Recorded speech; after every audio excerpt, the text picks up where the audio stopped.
Բարև ժողովուրդ, մի քիչ սպասենք ու այս տարվա առաջին ուղիղ եթերը շատ գործնական ուղիղ եթերը սկսենք։ Ուզում եմ կապի այդ խնդիրներ չունենք, եթե ունենանք, տեղեկացրենք։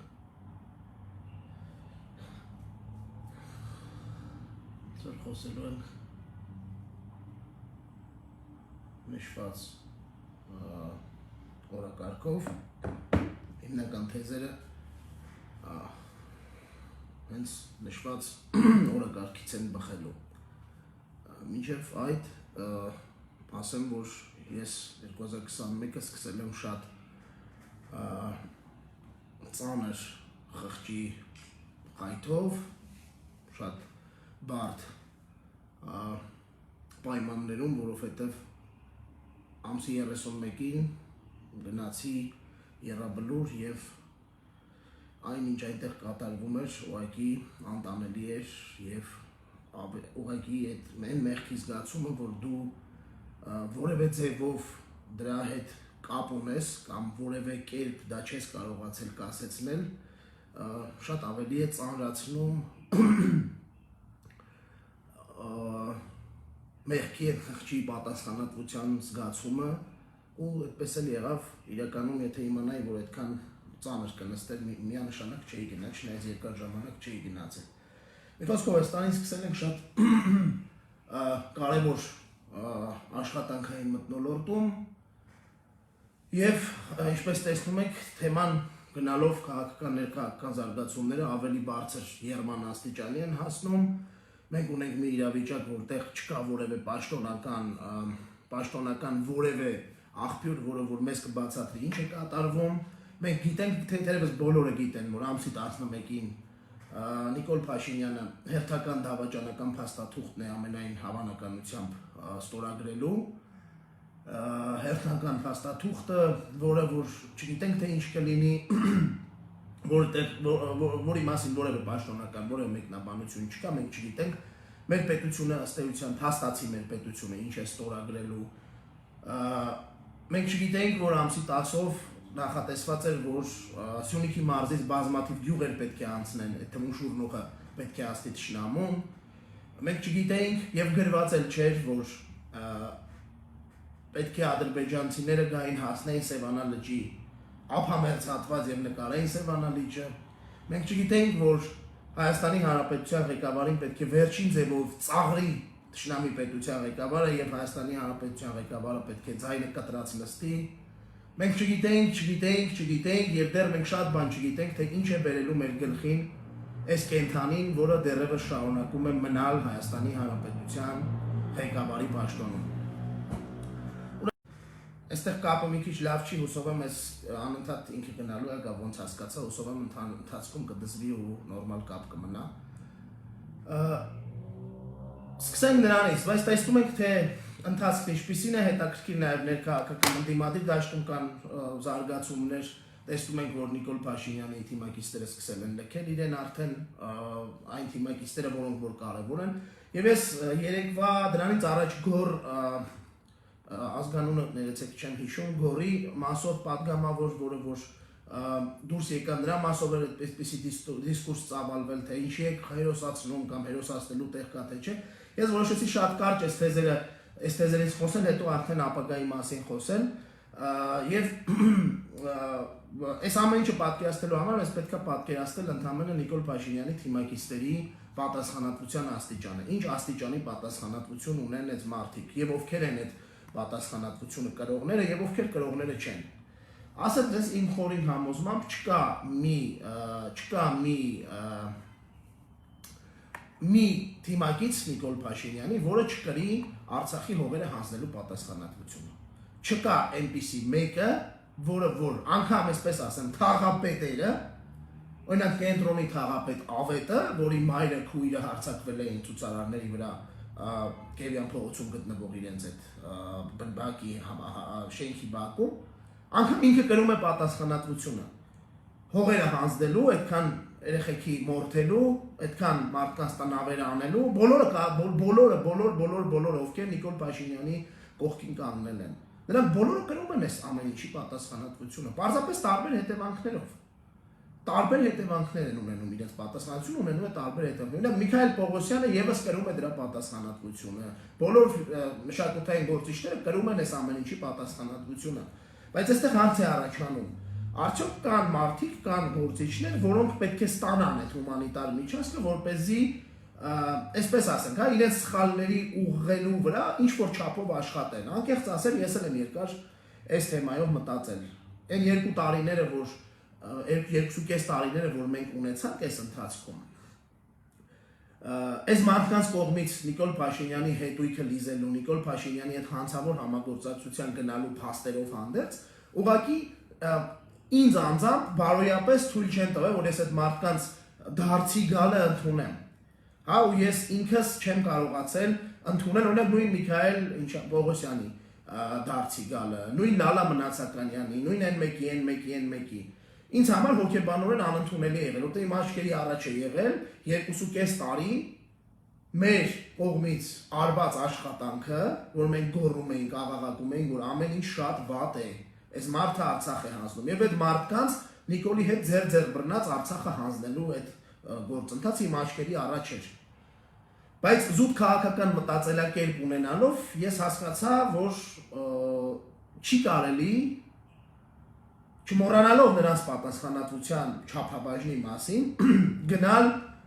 քաղաքական նիհիլիզմի ճանապարհով, որտեղ դա քաղաքական նիհիլիզմ է, որտեղ դա ոչնչապաշտություն է ու եւ դա լավ տեղ չի տանում։ Երբ որ դու հակառակորդիդ զորքի չես տալիս տեղ նահանջի, զորքը մինչև վերջի փամփուշտը կռվում է։ Ավելին ասեմ, անգամ եթե մենք այս մշակութային գործիչներին, պատգամավորներին եւ մնացածին հայհոյելով շարունակենք, այն մարդիկ, ովքեր իրոք գետինն են մտնում, որ Նիկոլի թիմակիցներն են եղել, այդ մարդիկ եւս դուրս չեն գալու։ Այդ մարդիկ եւս դուրս չեն գալու եւ մենք ունենալու ենք այո, ժողովրդի կողմից ատելի, այո, ամբողջությամբ մարգինալացված իշխանություն, բայց որը ունի ինչ-որ կուռ ամբողջություն, որին հաղթել է շատ ավելի բարդ է լինելու, քան երբ որ մենք թույլ տանք, որ այդ մարդիկ դուրս գան, միջանցքը բացենք ու դուրս գան։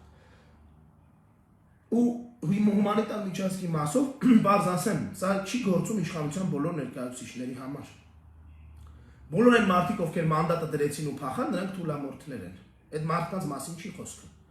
Բոլոր այն մարդիկ, ովքեր նախարար են, մարզպետ են եւ այն նշանակովի պաշտոնների են, որոնք չեն կարող անել այն պիտանի գործողությունը, նրանց համար հումանիտար միջանցք չի լինելու։ Հումանիտար միջանցք լինելու է բոլոր նրանց համար, ովքեր իրենց գործողությամբ կկարողանան թույլատրել այս տականքի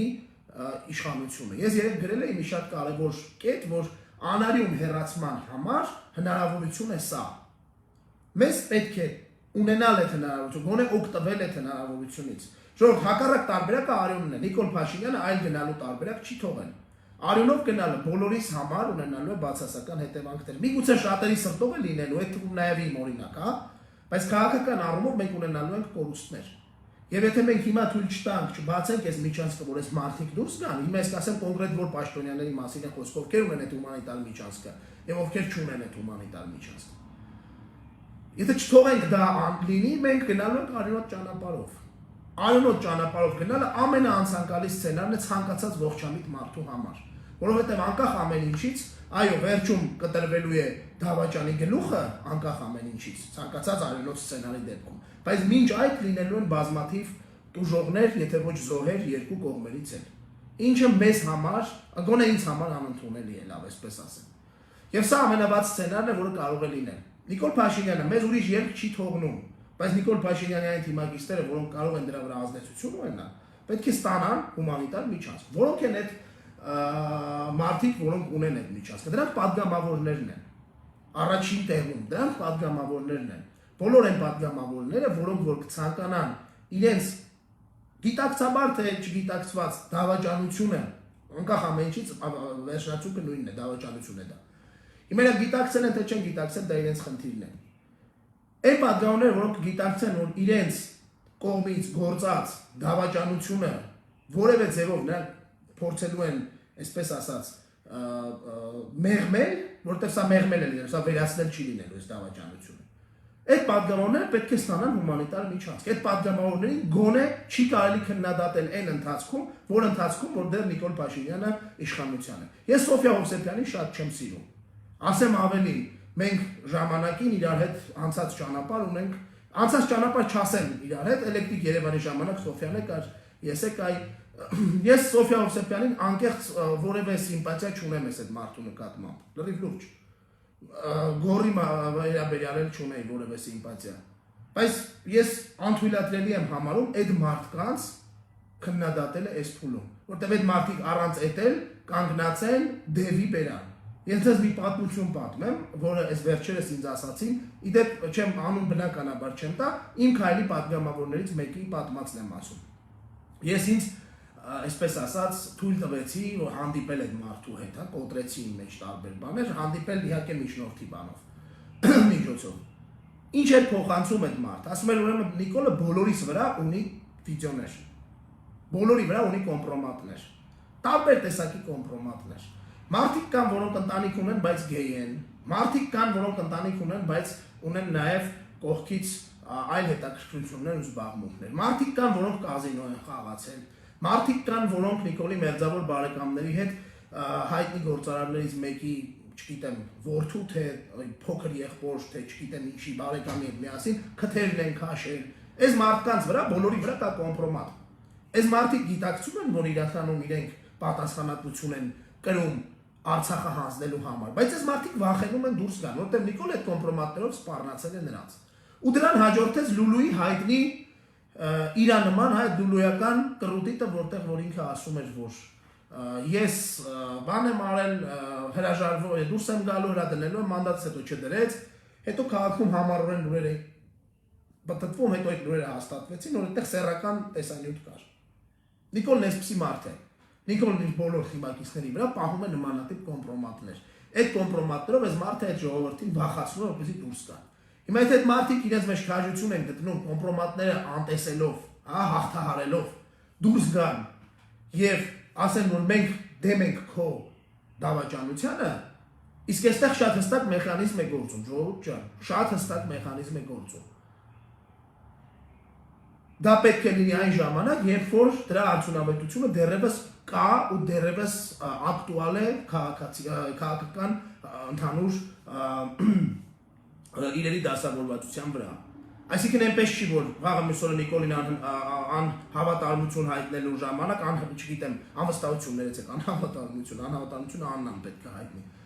Անվստահություն հայտնելու ժամանակ մարդիկ դուրս են գալու գոռան, այո, մենք էլ ենք ժողովրդի հետ, ու այդ մարդիկ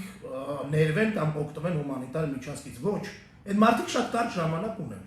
Պատգամավորների համար այդ հումանիտար միջանցքը շատ կոնկրետ ժամանակահատվածում է բաց։ Հիմա երբ կօգտվեն իրենք, կօգտվեն, չեն օգտվի։ Բայց պատգամավորները ունեն ֆունկցիա։ Եթե վաղը մյուսօրը Նիկոլը բերեց ազգային ժողովում քվեարկելու սահմանադրական փոփոխություններ, այդ պատգամավորները չեն քվեարկելու։ Նիկոլ Փաշինյանը այդտեղ ունենալու է խնդիր։ Ու այդտեղ մենք տեսնելու ենք, որ օրինակի համար կարող է Էդմոն Մանուկյանին փոխտան, Էդմոն Մանուկյանը ենթադրենք, կամ Էդմոն Մանուկյանին ասեն, դու մեր վարչապետի տեխնատն ես, Էդմոնը քվեարկի համաձայնվի օրինակի համար։ Բայց իրենց պատգամավորները նրանք չեն ունենալու այդ ձայները։ Հետո մենք պետք է օգնենք, ոչ թե խանգարենք։ Բայց պատգամավորներից զատ կան նաև մի քանի այլ պաշտոնյաներ, որոնք կարող են օգտվել այդ հումանիտար միջանցքից, որոնց համար իդեպ հումանիտար միջանցքը շատ ավելի կարճ ժամանակահատվածով է բացված լինելու։ Դրանք են ուժային բոլոր կառույցների ղեկավարները, սկսած դատախազից, վերջացած ԳՇՊ-ով, ԱԱԾ պետ, ոստիկանապետ, դատախազ, գլխավոր շտաբի պետ։ Այնտեղ քննչական կոմիտե ու ՀԿՑ չենք էլ խոսում։ Այս մարդիկ էլ ունեն այդ միջանցք։ Օրինակ, եթե վաղը ԱԱԾ պետը որոշի, որ ինքը իրական որոշիչ է, հանկարծ արթնանա ու զգա, որ ինքը Հայաստանի Հանրապետության ԱԱԾ պետն է, ոչ թե Ադրբեջանի ԱԱԾ պետի տեղակալներից մեկը։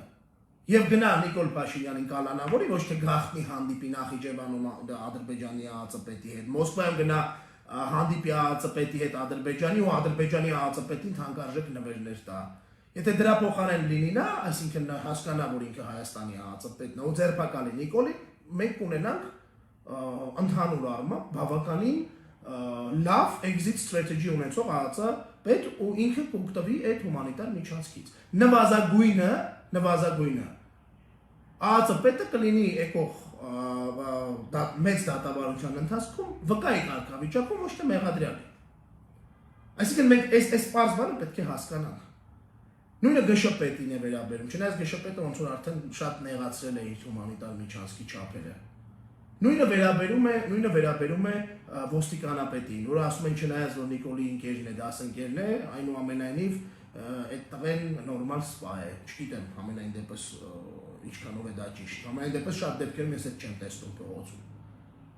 Հիմա մենք այդ միջանցքը այս մարդկանց չտալով, մենք ունենալու ենք մեծ խնդիրներ, շատ մեծ խնդիրներ։ Հիմա մենք այդ խնդիրները, այսինքն մենք գնում ենք արյունոտ սցենարին զուտ նրա համար, որովհետև մեր մեջ կան մարդիկ, որոնք չեն կարողանում հաղթահարել իրենց մեջ այդ բարոյական բաները, հա, բարիերները, որ սրանք եղել են էս։ Ինձանից շատ որևէ մեկը թող չնեղվի դրանից, որովհետև եթե շատերը ուղղակի մեզ լայքել եք, եթե շատերը ուղղակի կրել եք զրկանքներ մի քիչ հոգեբանական ու նաև ինչ-որ առումով ֆինանսական մակարդակում, մենք ենթարկվել ենք տերորի։ 2.5 տարի մեր վրա աշխատել են ֆեյքերի մեծ ֆաբրիկաներ։ 2.5 տարի մենք ամենավերջի անեծքի ու հայհոյանքի տակ ենք եղել։ Թերևս մենք երևի թե ավելի շատ, ես անձամբ երևի թե ավելի շատ ունեմ նմանատիպ հոգեբանական բարիերներ, բայց ես այդ բարիերները հաղթահարել եմ, հա, ես այդ խնդիրը անցել եմ, որովհետև ես նորից եմ ասում, իմ քաղաքական մտածելակերպը հաղթում է իմ էմոցիոնալ մտածելակերպին։ Այնպես որ խնդրում եմ սա հաշվի առեք։ Սա հաշվի առեք եւ ես ցավում եմ նաեւ իմ շատ ընկերների համար, որոնք որ եւս այսպես են մտածում։ Ես մտածում եմ, որ օրինակ, եթե մենք ներեցինք կամ ներեցինք, եթե մենք հիմա չենք ասում, որ այս ինչը պատասխանատու է, մենք դրանով այդ մարդուն հերոսացնում ենք։ Չկա նման բան։ Որևէ մեկին չենք հերոսացնում, բոլորը Նիկոլ Փաշինյանի 88 պատգամավորները, այդ թվում ոչ միայն իրենց ֆրակցիայից, Էդմոն Մարուքյանն էլ հետը, որը դուրս էր եկել ու ասում էր Արցախյան հարցում մենք անհանգստություն չունենք այս պահին։ Արման Բաբաջանյանն էլ իրանց բոլորին նվեր, բոլորը պատասխանատու են այս ամեն ինչի համար։ Ու որևէ մեկին մենք պատասխանատվություն չենք ազատում, երբ որ ասում են, որ այս մարդը էս ունի, այն ունի։ Կամ չենք ասում, չենք հարձակվում մնացածի նման դրա վրա։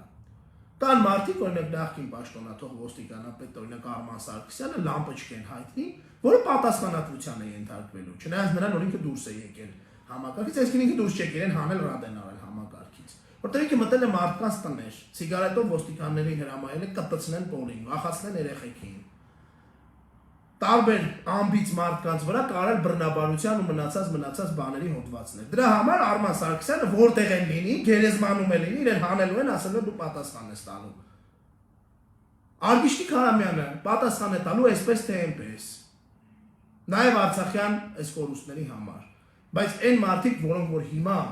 դուրս են գալիս ու օգնելու են մեզ բոլորիս, որ մենք չունենանք արյունոտ exit, այդ մարդկանց չի կարելի որևէ ձևով պիտակավորել, գոնե հիմա։ Հետո ինչ ուզում եք կանեն, որտեղ հետո այդ մարդիկ իրենք են պատմելու, թե ինչքան զրկանքների ու ինչքան վախերի արդյունքում են մնացել այդտեղ։ Ու հավատացեք, չկա մի մարդ, ես վստահ եմ, անկախ նրանից, որ շատ շատերի բարոյական նկարագիրը գիտեմ իմ քայլը այդ իրենց ֆրակցիայից, որոնք որ անբարոյականության էտալոններ են մեծ ամասնությամբ, թե տղաները, թե աղջիկները, ես վստահ եմ, որ նրանք ամաչում են այս վիճակի համար, ես վստահ եմ, որ անգամ Լիլիթ Մակունցը գետինն է մտնում, որ ինքը պատմության մեջ մնալու է, ինքը շատ լավ գիտի, որ ինքը մնալու է, որպես գող հանձնած։ Ռուբեն Ռուբինյանը,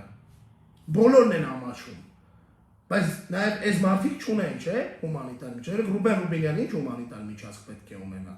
Կամ Ալեն Սիմոնյանին ինչ հումանիտար միջազգ կարելի է տալ։ Այսինքն պատգամավորների մեջ էլ կան մարդիկ, որոնք ունեն հումանիտար միջազգ եւ որոնք չունեն հումանիտար միջազգ։ Օրինակ Ալեն Սիմոնյանը հումանիտար միջազգ չունի։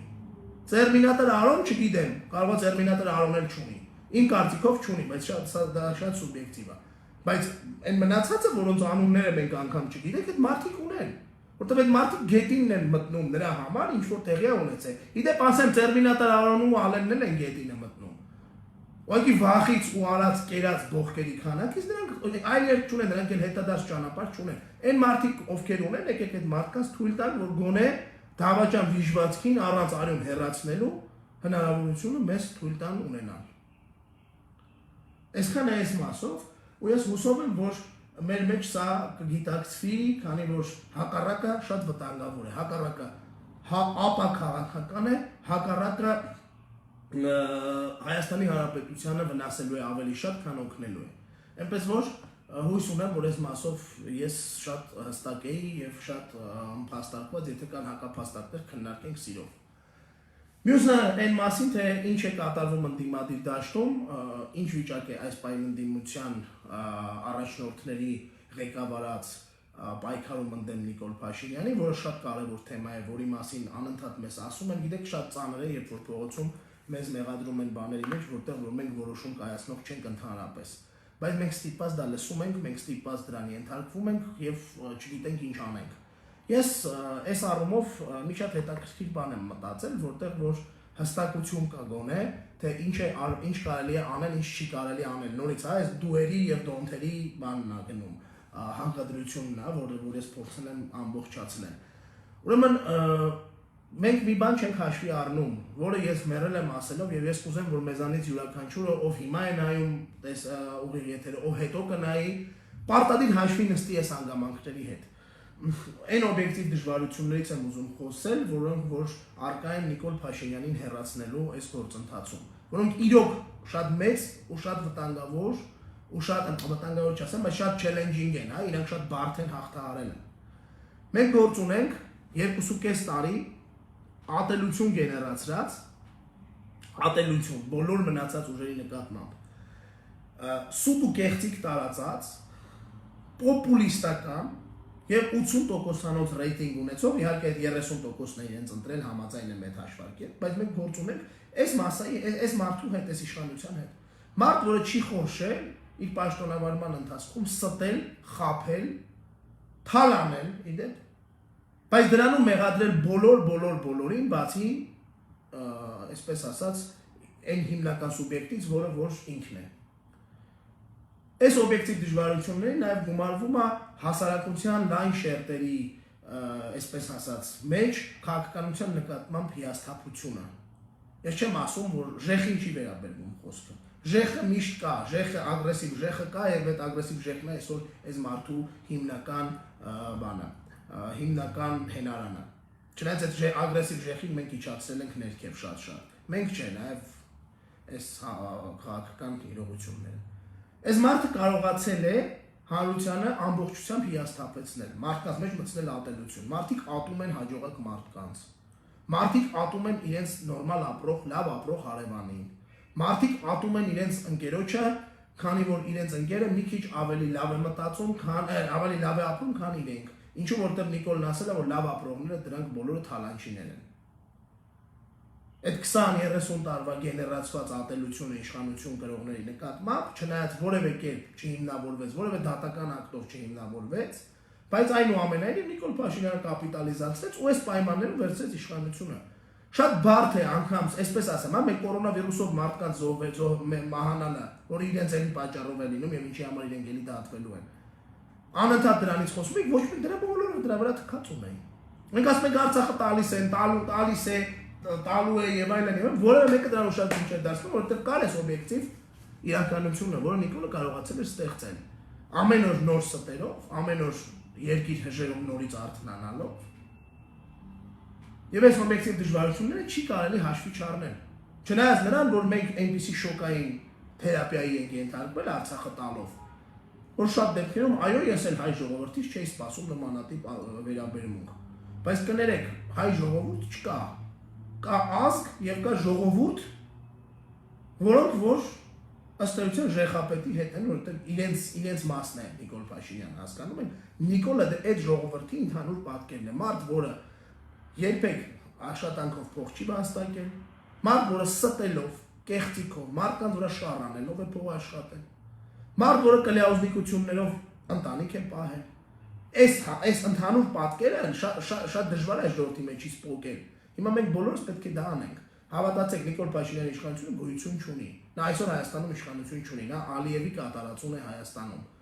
Բայց մենք մինչ այդ պետք է հոգեբանությունը փորձենք փոխել, ու այդ հոգեբանությունը փոխելը բավականին բարդ գործընթաց է։ Այնպես որ այստեղ կա շատ լուրջ եւ շատ օբյեկտիվ դժվարություններ, որոնք եթե դուք հաշվի չեք առնում, դուք ուզում եք ավելին ու ոչ իման չեք գալու անել։ Դրա այլընտրանքը Նիկոլին գնդակահարելն է։ որը իմ համար անթույլատրելի միջոց է։ Ես համարում եմ դա ամենաանթույլատրելի միջոցը։ Բայց այս նրա հակառակը, այս ճանապարհի հակառակը դա է։ Ուրիշ ճանապարհ չկա։ Կարելի է անցնել այս ճանապարհն ավելի արդյունավետ, իհարկե կարելի է։ Այսօր դաշտում գործող ձևաչափ կա մի շատ հստակ 17 կուսակցությունների ձևաչափն է։ Շատ հստակ ձևաչափ է, որտեղ մարդիկ վերցրել են իրենց վրա պատասխանատվություն եւ այդ պատասխանատվությունը փորձում են իրացնել իրենց պատկերացրած քաղաքական գործիքների միջոցով։ Հիմա լավ են անում, վատ են անում։ Անկեղծ ասեմ, ես քննադատել եմ այս մարդկանց։ Իմ ունեցած բոլոր հնարավորություններով, իհարկե ոչ շատ հրապարակային, մեկ անգամ էլ հրապարակային, բայց ես այս մարդկանց քննադատելու ոչ մի բան չունեմ։ Մի ուզեք 17-ից։ Ինչ անել։ Այս ինչ անելու պատասխանը պետք է տալ։ Ես միշտ իմ համար ամենամեծ սխալ, իմ համար ամենամեծ մտածելակերպային, այսպես ասես, հա, կիքսը հետևյալն է։ Երբ որ մենք բոլորս մտածում ենք, որ մեղավորը դիմացինն է։ Միշտ դիմացին, միշտ ինչ որ process-ում կա դիմացինի մեղավորությունը։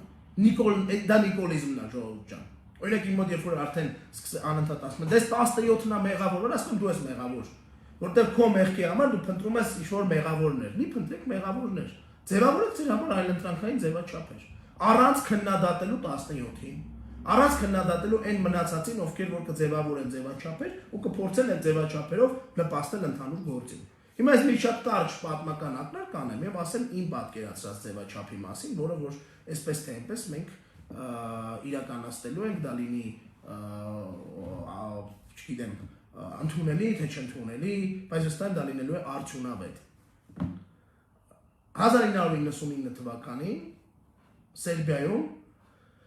մի շատ կարևոր գործընթաց էր սկսել, որը շատ նմանություններ ունի մեր երկրի հետ այսօրվա, չնայած նրան, որ նորից եմ կրկնում, թող ինձ ներեն բոլոր այն լուրջ քաղաքական գործիչները, որոնք թե անգամ բռնապետ են եղել, որոնց հետ ես փորձում եմ Նիկոլի հետ համեմատել, բայց Նիկոլի հետ չեմ համեմատում, ես համեմատում եմ իրավիճակները։ 99 թվականին Սերբիայում կար մի նախագահ Միլոշևիչը, որը որ երկար տարիների նախագահ էր Բալկանյան այդ երկրներում, բավականին լուրջ success story ուներ, peaceful negotiation-ներով, խաղաղ բանակցություններով հանգուցալուծում ստանալու արդյունք համատեքստում ինքը հայտնի Դեյտոնի ծրագիրն էր ստորագրել ամերիկացիների աջակցություն ուներ, full աջակցություն ուներ ամերիկացիների։ Այս մարդը արդեն անտանելի էր դարձել Սերբիայում։ 1999 թվականին Միլոշևիչի կողմից սանձազերծվեց պատերազմ Կոսովոյում։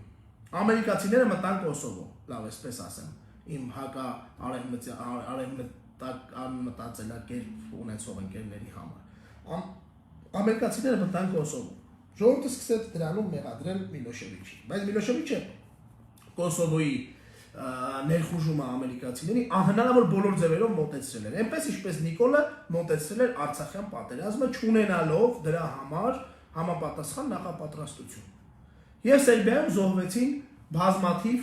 բազմաթիվ հազարավոր սերբեր։ Հանուն ոչնչի, ինչպես կասի Տիկին Էրատոն։ Հանուն ոչնչի ու Միլոշևիչի պատճառով։ Նույնը ինչ որ Հայաստանում էր։ Նույն դժգոհությունը Միլոշևիչից կար, բայց քանի որ պատերազմը սկսեց, Միլոշևիչի շուրջ անգամ ընդդիմությունը, այսպես ասած, համախմբեց։ Ինչպես եղավ Հայաստանում։ Չգիտեմ, այնտեղ արդյունքում ունեին իրանք Սյունեսեվադա ունեին, թե Դագդիգանան հաշկար թե չկար, բայց այնուամենայնիվ 99 թվականին ամերիկացիները Կոսովոն ռմբակոծեցին, ինչ եղավ արդյունքում։ Արդյունքում Կոսովոյից զորքերը դուրս եկան սերբական։ Այն դեպքում երբ որ կարող էր դա չլինել, որտեղ այնտեղ կլիզինգ էր եղել, այնտեղ իրականում Միլոշևիչը շատ համահանել էր, էլի Կոսովոյում, Բոսնիայում, չէ, Բոսնիայում չէ, Ալբանիայում, Բոսնիայում արդեն խնդիր չկար։ Ու այս խնդիրների փաթեթով հանդերձ Սերբիան ունեցավ իր հերթական ազգային մեծ ողբերգությունը։ Դեյտոնից հետո երբ որ իրանք զիջել էին, վերջնականորեն պայմանավորվել էին, Բոսնիան որպես արդեն առանձին գործող պետություն կար, այդքանից հետո Սերբիան կորցրեց նաև Կոսովոն, Ալբանիան ամբողջությամբ դուրս բերվեցին զորքերը, ինքը ուներ այնտեղ զորքեր, այն ինչ որ հիմա Հայաստանում տեղի է ունենում։ Եվ եղան այդքան զոհեր։ Ու չնայած դրան այդ ռոպագանդան ինչ էր ասում։ Եք ինչ էր ասում Միլոշևիչը այդ ժամանակ։ Միլոշևիչն այդ ժամանակ ասում էր ուրեմն նայեք, այո մենք պարտվել ենք, բայց մենք պարտվել ենք ՆԱՏՕ-ի զորքերին։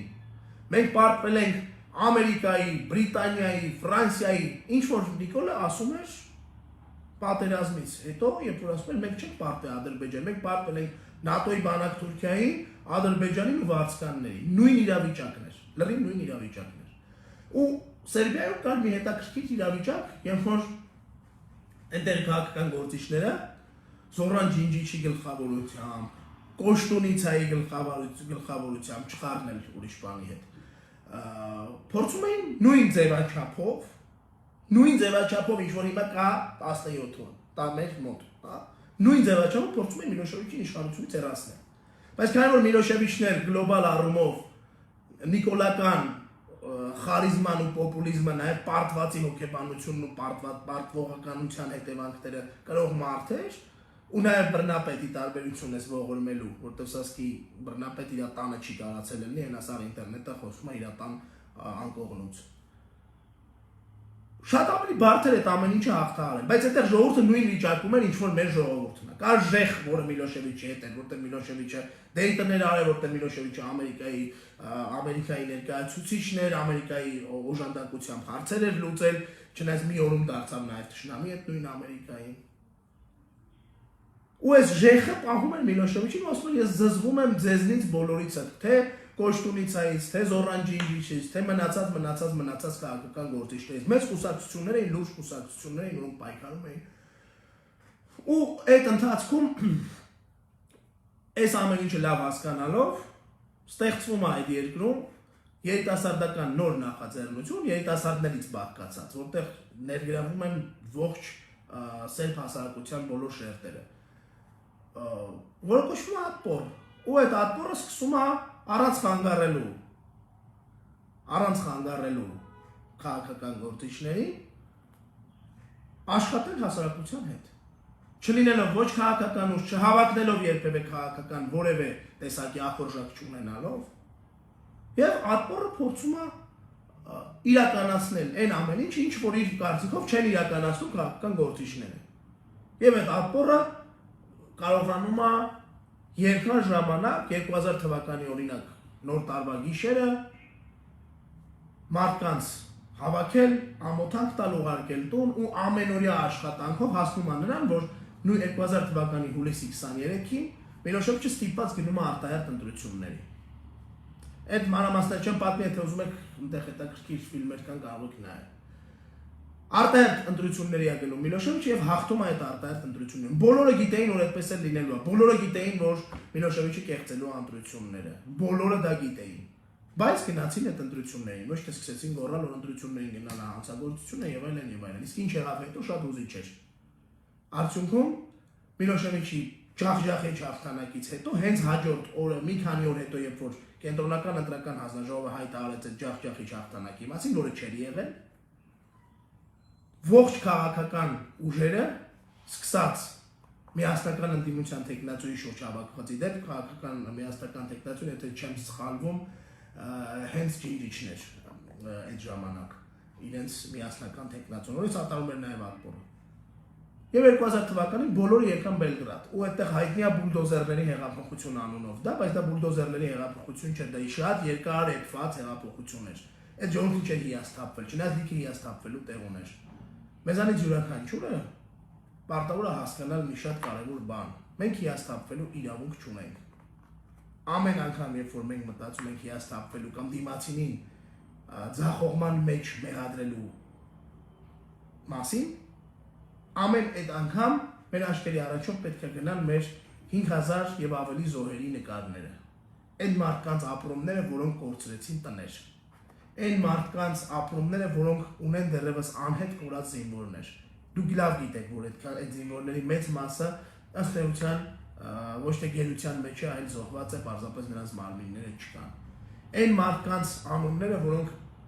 գերի են ու որոնց մենք տեսնում ենք, թե ինչպես են ստորացնում ադրբեջանցիները։ Անկամ հիմա, երբ որ ստորագրվել է այն փաստաթուղթը, որը որ կա։ Մենք պետք է ամեն նմանատիպ այդպես մտածելուց հետո հիշենք մեր բոլոր վիրավորներին։ Այն մարդկանց, որոնք որ այսօր չունեն ձեռքեր, ոտքեր, ու որոնք ունեն կարիքը պետության խնամքի, որ պետությունը երբեք դա չի տալու իրենց։ Հենց ուզում եք հիասթափվեք, հիշեք, որ մեր հանրապետության ինքնասիրությունը գետնին մի քանի մեր թշնամիների ոտքերի տակ տրորվում է։ Ոչ թե մեղադրեք այս կամ այն քաղաքական միավորմանը, քաղաքական ուժին, քաղաքական կուսակցությանը, այլ մեղադրեք ինքներդ ձեզ, որտեղ միշտ հնարավորություն կա սեփական օրինակով անել այն, ինչ որ համարում ես շատ ավելի ճիշտ, քան անում են մնացածը։ Ես երբեք չվհատվողներից եմ, այո, պարոն Մելիքյանը շատ կարևոր բան գրեց։ Ես երբեք չեմ վհատվել, ես ավելի ծանր վիճակներ եմ տեսել, երբեք չեմ էլ մտածել, որ կարելի է անգրկել, երբեք չեմ մտածել, որ կարելի է համարել պարտված, բայց անկախ ամեն ինչից դուք ձեր վրա պատասխանատվություն վերցրեք։ Մեզանից յուրաքանչյուրը պատասխանատու է այն ամենի համար, ինչ որ ինքը ունի։ Եվ մենք այսօր այդպիսի ջրբաժանի առաջ ենք կանգնած։ Ես անձամբ ասել եմ, անգամ իմ մահվան, չգիտեմ, իմ կյանքի գնով ես պետքա թույլ չտամ, որ Նիկոլը շարունակի այստեղ իշխանություն ունենալ։ Կարող է Նիկոլը հաղթել ինձ, ուրեմն կհաղթի ինձ ֆիզիկապես նաև։ Ես վստահ եմ, որ Նիկոլը չի կարողանալու հաղթել, որտեղ այդ 5000 տղերքը, այդ տասնյակ հազարներով վիրավորները, գերիները ու փախստականները ինչ որ X փուլում իրենց վիշտը ցասում են դարձնելու։ Եվ վայն եկել տարել է մեզ բոլորիս, եթե մենք սպառենք բոլոր քաղաքական լծակները եւ դա թողենք ցասման լուծելու թողենք ցասմանը։ Երբ որ կլինի ցասում, մենք կունենանք շատ ավելի վատ եւ արյունոտ վերջաբան։ Նիկոլը այսպես թե այնպես իր վերջաբանը ավելի լավ է լինի արյունոտ, քան այն ինչ որ իրեն սպասվում է։ Նա մեր պատմության դասագրքերում մնալու է որպես դավաճան հիշված, ամենադավաճանը հայ ժողովրդի ողջ պատմության ընթացքում։ Այսքանը շնորհակալություն ուշադրության համար։ Բոլորիդ մաղթում եմ 2021 թվականին անել ամեն ինչ, որպեսզի մենք բոլորով արժանի լինենք տոնելու 2022 թվականի ամանորը։ Լավ եղեք։